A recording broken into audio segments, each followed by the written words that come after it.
नमस्कार मित्रों, स्वागत है आपका। जैसा कि आप जानते हैं आरपीएससी सेकंड ग्रेड के सिलेबस के बारे में हम आपसे डिस्कस कर रहे हैं और इसमें हमने पद्य भाग में कई चीज़ें पढ़ ली है। अब हम जो कामायनी का श्रद्धा सर्ग है वो हमारे सिलेबस में दिया हुआ है, उसे एक बार पढ़ लेते हैं भावार्थ के साथ में, फिर इसकी व्याख्या करेंगे साहित्यिक विश्लेषण करके और इसके बारे में जो महत्वपूर्ण प्रश्नोत्तरी थी वो जानेंगे। आइए आगे बढ़ते हैं। इससे पहले हम इस महाकाव्यात्मक कृति को शुरू करें, एक बार इसका संदर्भ जान लेते हैं। देखिए, ये जो है ब्राह्मण संहिता से ली हुई एक कहानी है जो कि श्रीमान जयशंकर प्रसाद ने शैव मत और उनके दार्शनिक मत को प्रतिपादित करने के लिए छायावाद के समय में ये लिखी गई है और ये बहुत लंबे समय में लिखी हुई थी। तकरीबन 4 से 5 साल तक उन्होंने लिखा, तब जाके ये लिखा। 1927 से 1936 तक इन्होंने इसको लिखा था। समय समय पर ये प्रकाशित भी होती रही और इसमें कुल 15 सर्ग हैं। 15 में से आपके यहाँ पर जो ये सर्ग दिया हुआ है श्रद्धा, इसमें प्रमुख 3-4 पात्र हैं। श्रद्धा, मनु, इड़ा और किलात, आकुली। इसके अलावा एक पात्र इसमें मानव भी है। ये पात्र आपके मनुष्य मनोवृत्ति के प्रतीक है और इसमें जो सर्ग है, इसमें जो सर्ग है आपके 15 सर्ग दिए हुए हैं, वो सारे सर्ग जो है मनुष्य की साधना अवस्था की अवस्थाएं हैं, सीढ़ियां हैं। कैसे मनुष्य ईश्वर को प्राप्त करेगा और उसमें क्या क्या व्यवधान आएंगे, क्या क्या उसके जो है कदम रहते हैं, ये सारा इसमें विवरण आपको एक तरीके से साधनात्मक तरीके से मिलेगा अगर आप इसमें ढूंढेंगे तो। प्रत्यक्ष में तो ये सिर्फ एक कहानी है वैवस्वत मनु की, जो कि आपकी पौराणिक और ब्राह्मण संहिता से ली हुई कहानी है। इसमें वैवस्वत मनु रहता है जो सारस्वत प्रदेश का भूतपूर्व राजा रहता है, या समझ लीजिए एक नागरिक रहता है। उसमें प्रदेश उजड़ जाता है प्रलय में और तत्पश्चात वो अकेला बचता है। वो एक बैठ करके सोच विचार करता है। विचार करते करते उसे चिंता होती है। चिंता करते करते उसके पास श्रद्धा आती है। श्रद्धा उसको समझाती है, जीवन का नया रहस्य वो बताती है, जीने का तरीका बताती है। जीते हैं, तत्पश्चात उनके एक पुत्र होता है, मनोवृत्तियाँ जागती है, काम वासना जागती है, सब कुछ होता है। फिर वो उसको छोड़कर चले जाता है। वैराग्य जागते ही धीरे धीरे आगे जाकर उसको एक इड़ा मिल जाती है जो बुद्धि का प्रतीक होती है और धीरे धीरे इड़ा उसको नया संसार बसाने के लिए कहती है। वो नया नगर बसा देता है, वहाँ का राजा बन जाता है। फिर इड़ा पर ज़बरदस्ती करने की कोशिश करता है, वहाँ की जनता उसे पीट करके भगा देती है। तभी श्रद्धा उसे वापस मिलती है और उसके पुत्र मनु को लेकर वहाँ पर मानु को लेकर आती है, मानव को। और फिर जो है मनु अपने आप में पछतावा करता है। वो हिमालय की यात्रा यानी कि स्वर्ग की यात्रा की ओर अपना कदम आगे बढ़ाता है। पहले वो जाता है इड़ा के साथ में, फिर आगे आगे चलने के बाद उसके साथ में श्रद्धा जाती है। पहले श्रद्धा और मनु जाते हैं, फिर इड़ा जाती है और इड़ा के साथ में सारे नगरवासी जाते हैं और यहाँ पर आपका उनको आनंद की प्राप्ति होने के बाद ये महाकाव्य समाप्त हो जाता है। ये इसकी छोटी सी एक समरी थी। ये सब बातें हम तब जानेंगे जब हम इसकी विश्लेषणात्मक व्याख्या करेंगे और साहित्यिक विश्लेषण के बारे में जानेंगे, समीक्षा करेंगे और परीक्षा उपयोगी तथ्यों को जानेंगे। फिलहाल भी छोटी छोटी बातों को हम जानते रहेंगे हाथों हाथी, ताकि आपको ऐसा नहीं लगे कि सिर्फ ये पढ़ के सुनाने वाली बात है। ठीक है, मूल वाचन आपके समक्ष कर रहे हैं, भावार्थ आपको बताएंगे। उसके बाद में इसके कई प्रकार के अर्थ हैं। एक साधनात्मक अर्थ भी है, एक भावात्मक अर्थ भी, रहस्यवाद भी इसमें छिपा हुआ है, रहस्यात्मक अर्थ भी है। आइए जानते हैं। प्राकृतिक अर्थ भी इसका आपको मिलेगा। प्रकृति के बारे में तो पूरे छायावाद में आपको बहुत सारी चीज़ें मिलेगी। आप देखिए, शुरू करते हैं श्रद्धा सर्ग। प्रसंग इतना है कि जब मनु चिंता में होते हैं तो बहुत ज़्यादा चिंता में रहते हैं। रात गुजर जाती है, सुबह होते ही एक उनको आशा की किरण नज़र आती है। आशा में सोचते सोचते फिर वो सकारात्मक सोचते हैं और रात गुजर जाती है। तब उनके पास में श्रद्धा आती है और श्रद्धा उनको एक तरीके से सकारात्मक रूप में जिला देती है, नहीं तो वो नकारात्मक ही सोचते रहते हैं। देखिए, कौन हो तुम संसृति जलनिधि, तीर तरंगों से फैकी मणि, एक कर रहे निर्जन का चुपचाप प्रभा की धार से अभिषेक। मधुर विश्रांत और एकांत जगत का सुलझा हुआ रहस्य, करुणामय सुंदर मौन और चंचल मन का आलस्य। सुना है यह मधु ने मधु गुंजार मधुकरी का सा जब आनंद, ये मुख नीचा कमल समान प्रथम कवि की जो सुंदर छंद। एक झटका सा लगा सहर्ष निखरने लगे लुटे से, कौन गा रहा यह सुंदर गीत, कुतूहल रह न सका फिर मौन। और देखा वह सुंदर दृश्य नयन का इंद्रजाल अभिराम, कुसुम वैभव में लता समान चंद्रिका से लिपटा घनश्याम। हृदय की अनुकृति बाह्य उदार, एक लंबी काया उन्मुक्त, मधु पवन क्रीडित ज्यों शिशुसाल सुशोभित होर सौरभ संयुक्त। मृषण गांधार देश के नील रोम वाले भेषों के चर्म ढक रहे हैं, उसका वपुकांत बन रहा था वह कोमल वर्म। नील परिधान के बीच सुकुमार खुल रहा मृदुल मद खुला अंग, खिला ज्यों बिजली का फूल मेघवन बीच गुलाबी रंग। आह वह मुख पश्चिम के व्योम बीच जब घेरते हो घनश्याम, अरुण रवि मंडल उनको भेद दिखाई देते हों सभी धाम। या कि नव इंद्र नील लघु श्रृंग छोड़कर धधक रही हो कांत, एक ज्वाला अचेत माधवी रंजनी में अश्रांत गिर रहे हो घुंघराले अंश। अविलंब मुख के पास नील घन शावक से सुकुमार सुधा भरने को विदु के पास, और उस पर वह मुस्कान रक्त किसलय पर ले विश्राम। अरुण की एक किरण अंबालन अधिक अलसाई हो अभिराम, नित्य यौवन छवि से ही दीप्त विश्व की करुणा कामना मूर्ति, स्पर्श से आकर्षण से पूर्ण प्रकट करती जो जड़ से स्फूर्ति। उषा की पहली लेखा कांत माधुरी से भीगी भरमोद, मद भरी जैसे उठे सज्जल भोर की तारक छुती की गोद। कुसुम कानन में मंद पवन प्रेरित सौरभ साकार, रचित परमाणु पराग शरीर खड़ा हो ले मधुर आकार।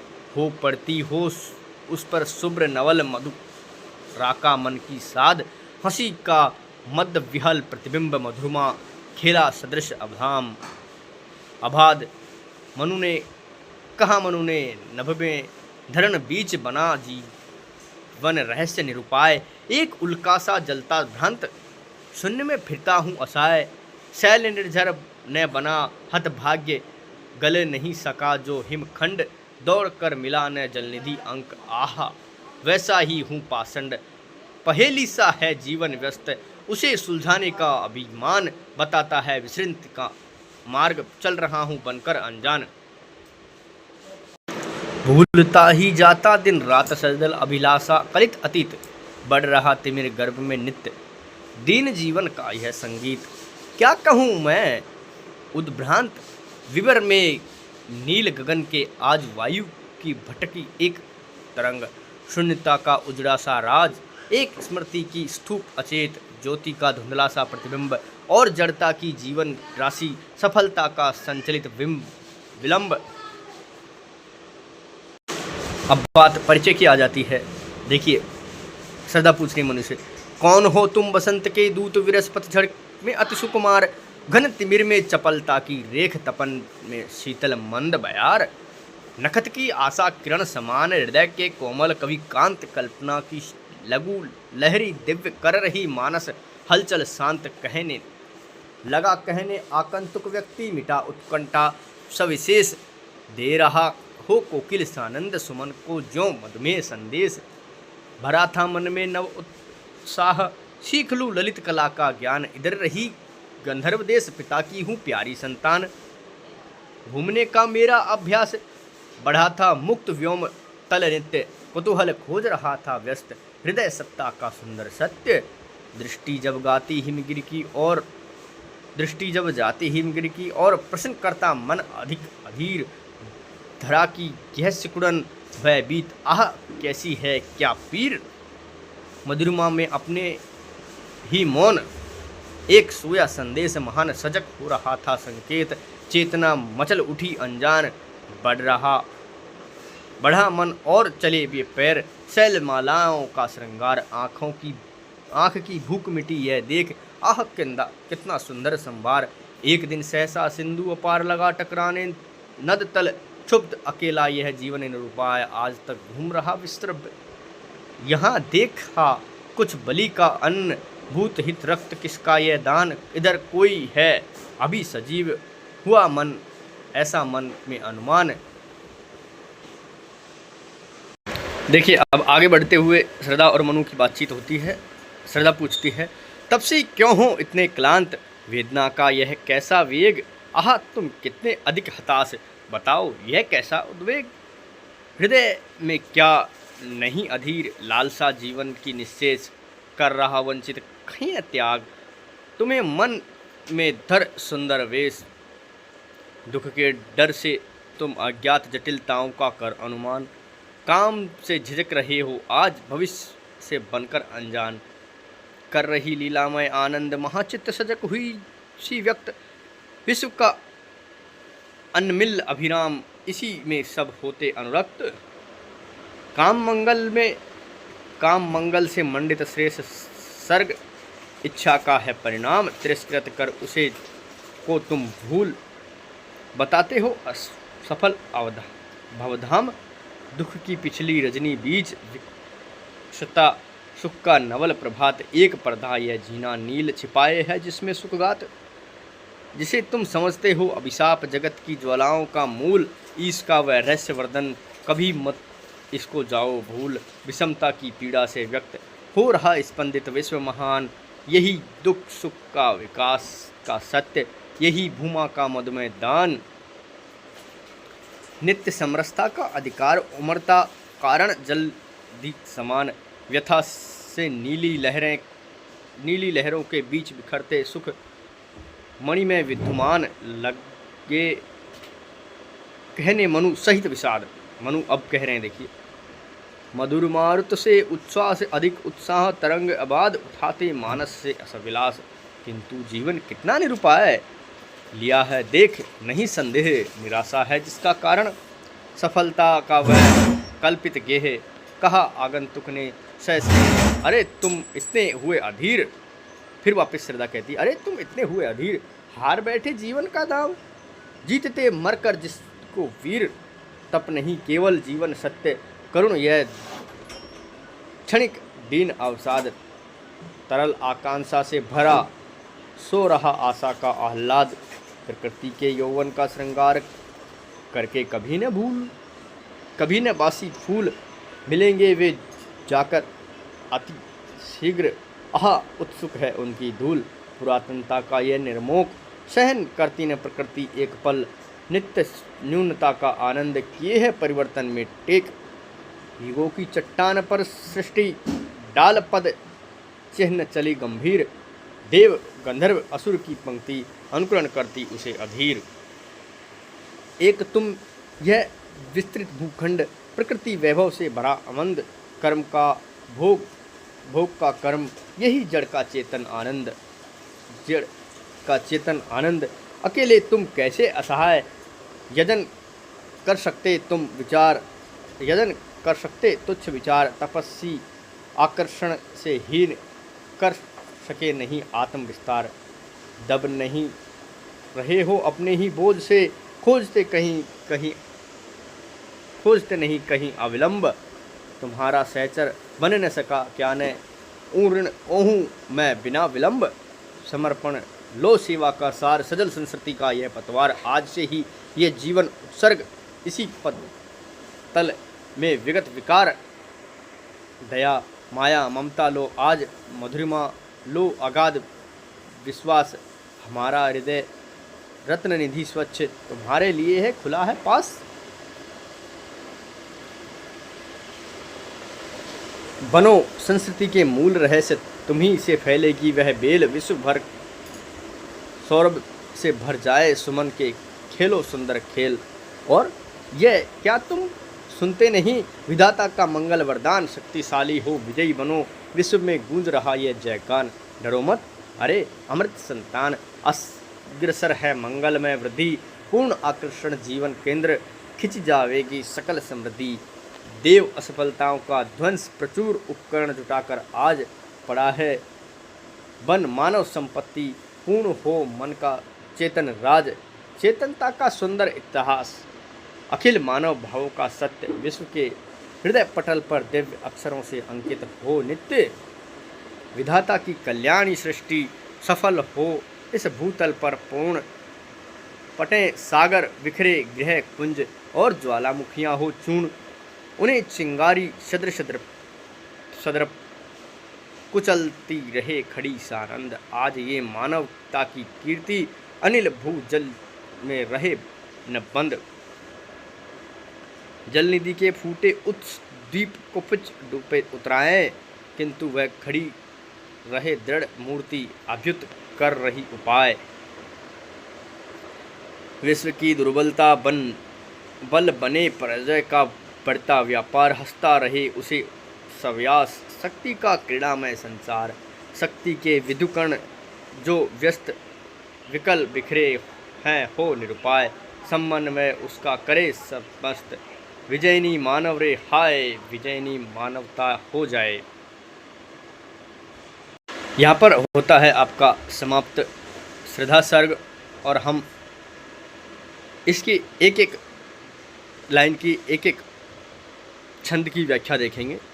आइए आगे बढ़ते हैं। देखिए, प्रसंग चल रहा था कि मनु अकेले चिंता में बैठे हैं। थोड़ी आशा की उम्मीद जगी और तभी उनके पास में एक कुछ ऐसी आकृति प्रतीत हुई जो उन्हें अजीब लगी, और आकृति थी जो उनको अपनी ओर आकर्षित कर रही थी। कुछ ऐसी आवाज़, कुछ ऐसी विशेष तरंग थी जो उन्हें अपनी ओर आकर्षित कर रही थी, और वो अपनी तपस्या में लीन थे। आकृति से वो चिंता नहीं उनके मन में आई कि वो छोड़ दें किसी अपनी तपस्या को, लेकिन तभी उनके पास में आकर के एक आवाज़ आई, कौन हो तुम संस्कृति जलनिधि तीर तरंगों से फेंकी मणि एक। यानी कि तुम कौन हो संस्कृति जलनिधि, यानी कि समुद्र की सृष्टि से फेंकी हुई एक जलमणि के समान। तुम कौन हो समुद्र से जिस प्रकार से एक मणि फेंक दी जाती है निकाल करके, उस मणि के समान तुम लग रहे हो। कौन हो तुम? तीर तरंगों से मतलब कि समुद्र में लहरें उठी, और समुद्र में मणि होती है उसे रत्नाकर कहा जाता है ना। तो रत्नाकर में जो मणियाँ हैं वो कोई लहरों की तरंगों से उछट करके बाहर आ जाती है, उस प्रकार के मणि के समान तुम लग रहे हो। तुम कौन हो कर रहे हो निर्जन का चुपचाप प्रवाह की धारा से अभिषेक। इस निर्जन प्रदेश का इस प्रकार से अभिषेक कर रहे हो, इस प्रकार से इसे जो है बढ़ा रहे हो, इस प्रकार से इसमें एक नवीनता ला रहे हो। इस प्रकार से इसको आप यूँ कह लीजिए कि कुछ नया बसा रहे हो इस निर्जन प्रदेश को। प्रभा की धारा से अभिषेक, प्रभा की मतलब कि आपके सुबह की जो धारा है उससे इसका अभिषेक कर रहे हो, उससे इसका राज्याभिषेक कर रहे हो, इसको बढ़ा रहे हो आगे, है ना। आगे देखिए, इसका आप साहित्यिक सौंदर्य देख सकते हैं। समुद्र का यहाँ पर मानवीकरण किया गया है, आप जानते ही हैं कि पूरे के पूरे जो आपका ये सिर्फ ये काव्य ही नहीं, पूरा का पूरा आपका ये क्षेत्र जो आपका छायावाद आता है उसमें आपको जगह जगह हर जगह एक बार तो मानवीकरण जरूर मिलेगा, है ना। तो आगे बढ़ते हैं।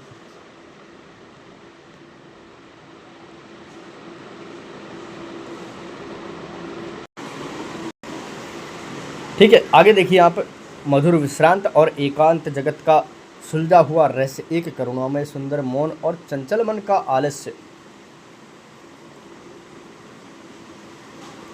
फिर श्रद्धा कह रही है आगे कि मधुर विश्रांत हो, एकांत हो बिल्कुल यहाँ, और जगत का सुलझा हुआ सा रहस्य तुम लग रहे हो। इस विश्रांत प्रदेश में, बिल्कुल शांत प्रदेश में, एकांत में तुम जगत का सुलझा हुआ रहस्य लग रहे हो। एक करुणा में सुंदर मौन लग रहे हो, और चंचल मन का आलस्य, तुम्हारा मन तो चंचल है लेकिन फिर भी आलस्य भरा हुआ है। ऐसे तुम लग रहे हो कि तुम्हारे अंदर बहुत कुछ जो है करने की चाह है, लेकिन फिर भी तुम जो है चुप रह रहे हो, बिल्कुल आलस्य साधे हुए हो। मन तो चंचल है तुम्हारा, लेकिन मन चंचल में भी आलस्य है। सुना यह मनु ने मधु गुंजार मधुकरी का सा जब सानंद किए मुख नीचा कमल समान। प्रथम कवि का जो सुंदर छंद। प्रथम कवि आप देखिए, यहाँ पर प्रथम कवि आपके वाल्मीकि जी थे, है ना।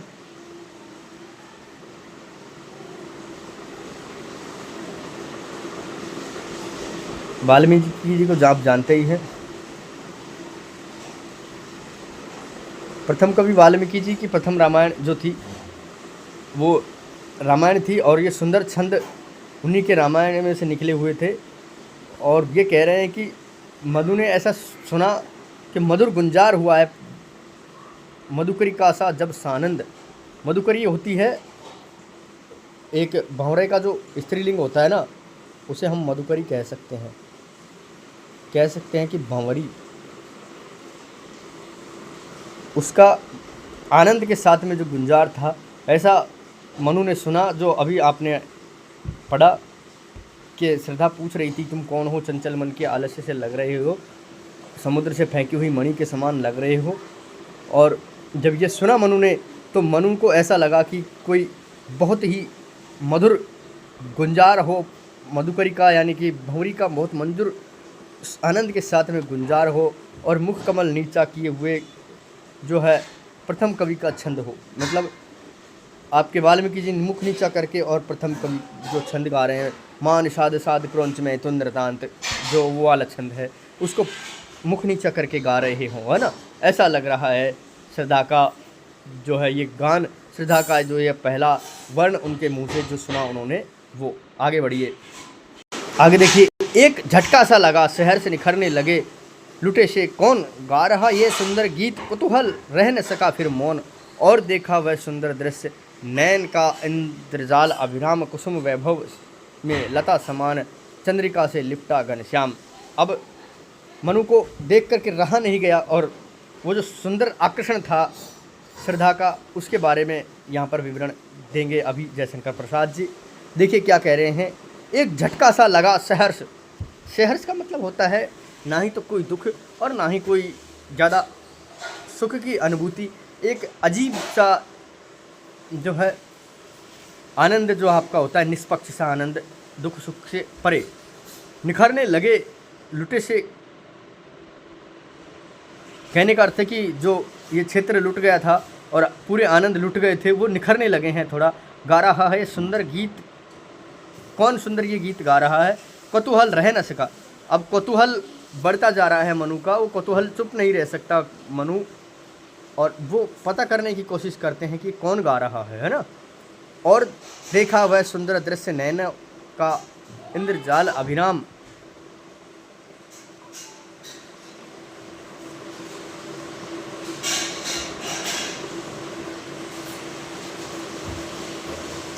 और दृश्य देखा नैनों का इंद्रजाल अभिराम। नैनों का जो मतलब इसके नेत्र जो थे वो ऐसे लग रहे थे कि इंद्रजाल हो, एक बिल्कुल कभी नहीं रुकने वाला इंद्रजाल हो, मतलब बिल्कुल चारों तरफ से हमको छा जाएगा। जैसे ये आप पीछे देख रहे हैं, ये आपकी प्रकृति के ये जो नक्शा है, ये ऐसा लग रहा है एक जाल है एकदम, ऐसा ही आप समझ सकते हैं श्रद्धा के नयन जो लग रहे हैं। कुसुम वैभव में लता समान चंद्रिका से लिपटा घनश्याम। कुसुम वैभव है फूलों के वाटिका में एक बेल के समान चंद्रिका से लिपटा हुआ आपका जो है बिल्कुल घनश्याम बादल की तरह आपका ये लग रहा है। यौवन सौंदर्य हृदय की अनुकृति बाह्य उदार, एक लंबी काया उन्मुक्त पवन क्रीड़ा ज्यों शिशु साल शोभित हो सौरभ युक्त। देखिए ऐसा है कि श्रद्धा ने जो वस्त्र पहना है वो नीली भेड़ के ऊन का बना हुआ है, और नीली भेड़ के ऊन का वस्त्र है, और उस वस्त्र में उनका गला थोड़ा नीचे है, तो उनकी काया बिल्कुल दूध में कुछ लाल कलर डाल देने के बाद में जो हो जाता है गुलाबी कलर थोड़ा सा, और वो भी एकदम चमकीला गुलाबी कलर, उसके समान इसमें से झलक रही है, झांक रही है। तो ऐसा ही लग रहा है आपका कुसुम यौवन की घनश्याम लिपट गया हो चांद के, जो है आपके बादल लिपट गए हो, छा गए हो चांद के आगे, बादल आ जाते हैं तब थोड़ा सा काला पीला सा जो हो जाता है, ऐसा आपका जो है रंग हो रहा है। हृदय की अनुकृति बाह्य उदार, और आपके हृदय की अनुकृति बहुत ही उदार है। एक लंबी काया और जो है उन्मुक्त और लंबी काया थी। श्रद्धा का शरीर लंबा चौड़ा सुघड़ था, मधु पवन क्रीडित जो शिशु साल। ऐसा लग रहा है कि जो शेर के शिशु की तरह ये शोभित हो रहा है, सौरभ संयुक्त, है ना। आगे देखिए कह रहा है, मृषण गांधार देश के नील रोम वाले मेषों के चर्म ढक रहे हैं, उसका वपु कांत बना रहा था कोमल वर्म, नील परिधान के बीच कुमार खुल रहा मृदुल, अध खुला अंग खिला हो जो बिजली का फूल, मेघ पवन बीच गुलाबी रंग। बिजली के फूल के समान नीले ओवरकोट में चमकीला जो गुलाबी वर्ण था वो चमक रहा था, और नीला जो कौन सा था वो चर्म वाला कोट, वो वहाँ की स्थानीय जो नीली भेड़ थी उनके चर्म का बना हुआ था। कांत मतलब यहाँ पर शरीर होता है, उसका कोमल जो शरीर है वो एक वर्म बिल्कुल कोमलता के लिए हुए था, और गांधार देश की जो नील भेड़ हैं उनके चमड़े से बना हुआ ये ओवरकोट पहना हुआ है श्रद्धा ने। नील परिधान मतलब कपड़ा होता है, बीच मीने कमल के बीच नीले कपड़ों के बीच सुकुमार सी लग रही है, और उनके बीच एक अध खुला सा अंग, अध खुला मैंने आपको बताया कि जो उनका गला था वो थोड़ा नीचे तक आ रहा था, तो अध खुला सा कमल के समान लग रहा था। खिला हो जो बिजली का फूल, बिजली का फूल का मतलब एकदम से चमकीला लाल लाल कलर का, वहाँ वह मुख व्योम के व्योम बीच जब घिरते हो घनश्याम, अरुण रवि मंडल उनको भेद दिखाई देता हो छवि धाम। कैसा लग रहा है कि पश्चिम में जो मेघ घिरते आते हो और फिर वो लाल हो जाता है, उस समय पे आपका जो है आकाश का आकार उसी समान दिखाई दे रहा है आपका ये वक्षस्थल श्रद्धा का, है ना। या कि नव इंद्र नील लघु श्रृंग फोड़ कर धधक रही हो कांत, एक ज्वालासी अचेत माधवी रजनी में श्रीद्रांत अश्रांत। यहाँ पर इस छंद में भी श्रद्धा के सौंदर्य का ही वर्णन किया हुआ है। श्रद्धा के सौंदर्य का वर्णन में ये कह रहे हैं कि एक ज्वाला सी अचेत, एकदम से रात में एकदम से अचेत ज्वाला धधक उठे, उसके समान आपका चमकीला बदन चमक रहा है।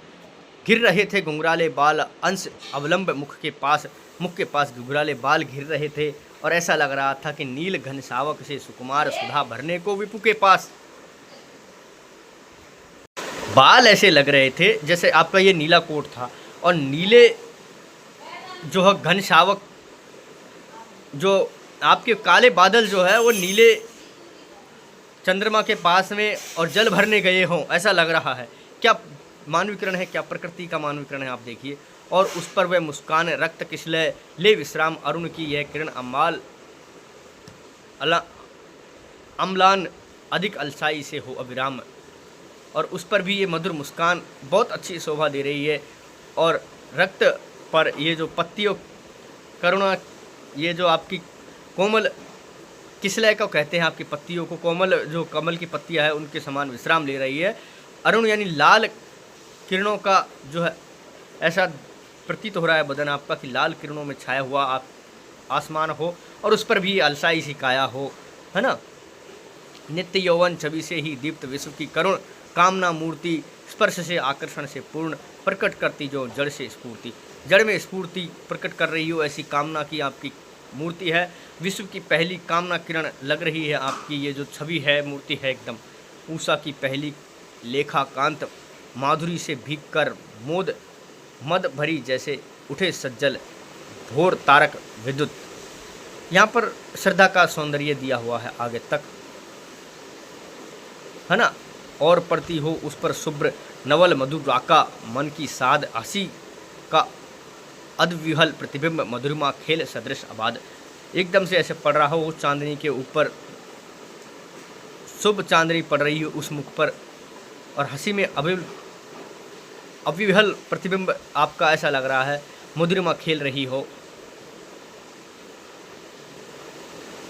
और ये आपका जो कुसुम कानन अंचल, मतलब कि एक वाटिका के में आ गई हो आप, बहुत अच्छा सौरभ साकार हो रहा है, परमाणु सा शरीर आपका मधु का आकार आधार लेकर के, और बहुत सुशोभित हो रहा है ना।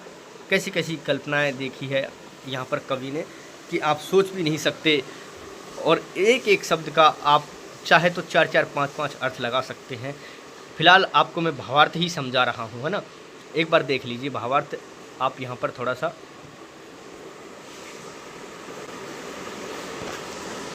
ठीक है, तो श्रद्धा के सौंदर्य वर्णन में आप जानती हैं कि हिंदी श्रेष्ठ साहित्य में श्रेष्ठ जो है नारी सौंदर्य वर्णन आपको छायावाद के अतिरिक्त कहीं नहीं मिलेगा। और कवि क्या कहते हैं कि नीले परिधान के बीच सुकुमार सा अधखिला अंग, मेघ वर्णों से तुलना की हुई है, बिजली सी चमक से की हुई है, उपमा अत्यंत मौलिक और प्रभावी है। बिल्कुल, उपमा तो जगह जगह आपको मिलेगा ही इसमें। उपमा और जो मानवीकरण अलंकार है वो तो हर जगह मिलेगा, और प्रतीकात्मक आपकी ये शैली है ही है। प्रकृति और नारी का सामंजस्य दिखाया गया है यहाँ पर। ये बात भी ध्यान रखिए कि नारी के सौंदर्य को प्रकृति में ढालकर बताया गया है, प्रकृति को नारी में ढालकर बताया गया है। तो आप कभी कभार कहेंगे कि नारी है कि प्रकृति है, प्रकृति है कि नारी है, कौन सा सौंदर्य बता रहे हैं? तो नारी में प्रकृति का सौंदर्य, प्रकृति में नारी का सौंदर्य बताना चाह रहे हैं। मानवीकृत रूप दिया है, देखिए चंद्रिका, मेघ, बिजली, उषा, पुष्प, मधुप और मधुकरी, सब का रूप आपको यहाँ पर श्रद्धा का दिया बताया गया है। उपमान जो है श्रद्धा को बता दिया गया है यहाँ पर आध्यात्मिक सौंदर्य के रूप में। ये केवल सांसारिक नहीं बल्कि आध्यात्मिक भी है। इसे साधना की एक अवस्था विशेष बताया गया है आपके यहाँ पर। जो श्रद्धा की ये मिलने की अवस्था जो है ना, ये कह सकते हैं कि आपको साधना की अवस्था प्राप्त हो गई हो। साधना का मार्ग अर्थात संपूर्ण मानव की करुणा और प्रेम का साकार रूप यहाँ पर बताया गया है। मनु का आत्मवेदन क्या है? मनु भटकता हुआ यात्री है, टूटा हुआ स्मारक भी है, शून्य में भटकती हुई तरंग, हिमखंड, पाषाण, और ये मनु का अत्यंत मार्मिक चित्रण है। मनोवैज्ञानिक विश्लेषण भी है। मनु मन ही मन में जो सोचता है वो यहाँ पर कवि हमको बता देते हैं।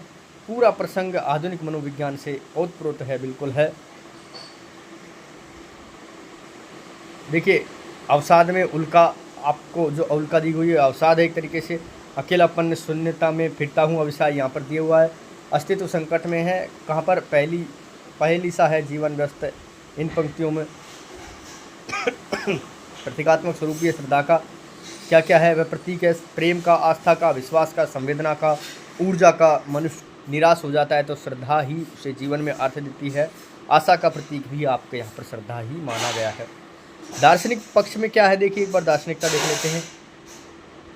समन्वयवाद है और शैव दर्शन की स्थापना यहाँ पर करने की कोशिश की है। पहले शुरू में आपको निर्वेद की तरफ ले जाया जाएगा, फिर निर्वेद प्राप्त होने पर आपको बताया जाएगा कि ये सगुण भक्ति है। ऐसा आपको लगेगा कि निर्गुण है। न तो बुद्धि पर्याप्त है, न भावना पर्याप्त है जीवन में। ज्ञान, कर्म, इच्छा तीनों का संतुलन बना करके अगर आप चलेंगे तो ही आपको जो है वो मिलेगी। और ज्ञान, कर्म, इच्छा तीनों का ही समन्वय इड़ा, श्रद्धा और मनु बताया गया है ना। और छायावादी विशेषता है तो मिलेगी। प्रकृति सौंदर्य है, प्रतीकवाद है। मनु तो मन का प्रतीक है, श्रद्धा आस्था का प्रतीक है, और प्रलय संकट का प्रतीक है। हिमाचल उच्च चेतना का है। मानव जो है आज के मनुष्य का प्रतीक है। इड़ा जो है आपके बुद्धि का प्रतीक है, और इसके जो पूरे सर्ग है वो मनुष्य की जीवन की वृत्तियों का प्रतीक है, मनुष्य के मन की वृत्तियों का। रहस्यवाद है, श्रद्धा के आकर मन पर रहस्य का वातावरण आ ही जाता है, आपको बताया भी है। व्यक्तिवाद, मनुष्य में व्यक्तिवाद का चित्रण, दुख का चित्रण हुआ है। सौंदर्य चेतना है, नारी सौंदर्य का अत्यंत कलात्मक चित्रण दिया हुआ है। अलंकार में उपमा है आपके यहाँ पर। खिला हो जो बिजली का फूल में, विश्व की करुण कामना मूर्ति में रूपक है। मानवीकरण तो सभी जगह है, उपमा भी आपको सभी जगह मिलेगा, रूपक भी मिलेगा, यमक भी मिलेगा, इसमें जगह जगह आपको। मधुरिमा में अपनी ही मौन एक सोया संदेश है। मानवीकरण, अनुप्रास, विश्रांत और एकांत में अनुप्रास है, और भी बहुत जगह है। भाषा शैली में कोमलकांत पदावली है, लाक्षणिकता है, प्रतीकात्मकता है, संगीतात्मकता है, चित्रात्मकता भी है। और उदाहरण में आपके गिर रहे थे घुंघराले बाल में उदाहरण अलंकार है आपका। सॉरी, यहाँ पर ये चित्रात्मकता है यहाँ पर बिल्कुल शैली में। रस तो आप यहाँ देखेंगे कि श्रृंगार रस है, करुण रस तो थोड़ी सी देर के लिए है, अद्भुत रस है इसमें। श्रद्धा का प्रथम दर्शन जो है अद्भुत दर्शन है। कला सौंदर्य है, रूपक वर्णन है, भाव और प्रेम और करुणा है। दार्शनिक सौंदर्य जीवन में अर्थ खोजने के हैं। अब विद्वान क्या कहते हैं देख लीजिए आप इसमें। आधा मैं आपको बता रहा हूँ, आधा विवरण हम अगली वीडियो में देखेंगे। शुक्ल जी ने प्रसाद के बारे में कहा है कि गहन भावबोध और सांस्कृतिक चेतना का कवि प्रसाद को माना है। नंदलाल वाजपेयी जी कहते हैं कि कामायनी आधुनिक हिंदी की सर्वोच्च उपलब्धि है ना, सर्वोच्च उपलब्धि हिंदी साहित्य की। हजारी प्रसाद द्विवेदी जी कहते हैं कि कामायनी को भारतीय संस्कृति और मानव चेतना का महाकाव्य माना जाना चाहिए। नगेंद्र जी कहते हैं कि कामायनी मनोवैज्ञानिक महाकाव्य है और गहराइयों का सूक्ष्म विश्लेषण है। और आपके यहाँ मुक्तिबोध जी कहते हैं कि कामायनी जो है भारतीय दर्शन का अनोखा एक विश्लेषण और नवीन दर्शन है। और भी बहुत सारे विद्वान कहते हैं। और कामायनी एक पुनर्विचार नाम से मुक्तिबोध की एक रचना है, उसमें कामायनी के बारे में सारी बातें दी हुई है। अगर कामायनी की बात हो और मुक्तिबोध का नाम नहीं आए तो थोड़ा अजीब लगेगा, है ना।